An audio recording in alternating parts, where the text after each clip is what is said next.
COVID, we were not doing a whole lot, and it was hard getting projects back on campus, and I decided that was a place I could tackle because I have some knowledge behind it, and it was a mess. And so I asked if there was a group of kids that wanted to help revitalize the garden, and luckily there was, and they made it happen. What could possibly go wrong? I've always had a garden growing up, but like I recently moved to like a small apartment, so I didn't have anywhere to do a garden. So it's just like I really like the process of like making seeds and then watching everything grow into like vegetables, and you can eat them. It's just a fun experience to have, and I wanted to have it even though I didn't have a big house to have it at my house. Funny way to start a letter.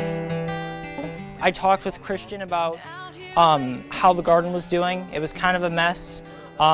Chris told me that we could get some water lines going, and then Glenda got it going. And we dug trenches, we put in new water lines. We got everything taken out. The weeding was hard work. We weeded a lot in the beginning. Like it was just like probably like 4 or 5 meetings of just all of us weeding. Christian knows what he's doing. The only reason it got so bad before is because it was summer plus a year of COVID. It's great actually, because that's also why I did it during the lockdown. Not only to occupy myself, but also because I wanted to keep the school spirit alive and hoping that the kids could come back and see the garden and be inspired and want to be part of that. They know how to do it better than I do. And so when you have this kind of community resource with people who have better knowledge than you, then you can work together and you can get something that works better than it might otherwise turn out. Laying here in this bed of greenery, just waiting on. Garden is kind of controlled by Glenda and Chris, mainly. Bees is with Scott and a community partner named Amy Green. I have a handle on the back. I just picked that up from a hardware store. So she's in all these organizations, and she came here touring the school because her oldest son is going to be a cipher next year.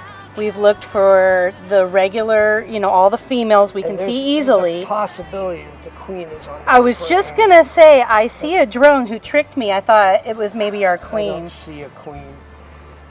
Is that a drone? So the drones have the larger eyes, bigger abdomen. Big eyes, fat butts. Yep. She was a very cool lady, and we got to go to her house and like see all of her bees, and she kind of just like talked about the process and like cool like things she'd learned about it while she was doing it. Chris and a former student helped build this shed, and there's a space on top that was intended for bees. That was the idea, was we're gonna have bees up there out of the way so that nobody comes along and hurts the bees by mistake. She's a biggie. Who do we have? That's her. There she is, guys. Come on, see your queen. She's gonna run fast. See her, what are the body parts? Abdomen, but her back. Oh, so I guess it's time to end it now. I tell you that I love you, but you already knew. So I turn around and let it go. I think it creates community.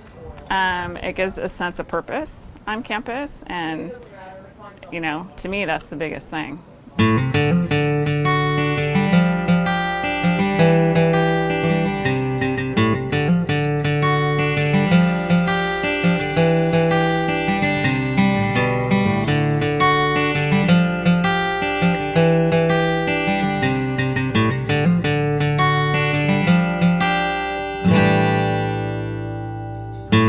Funny way to start a letter.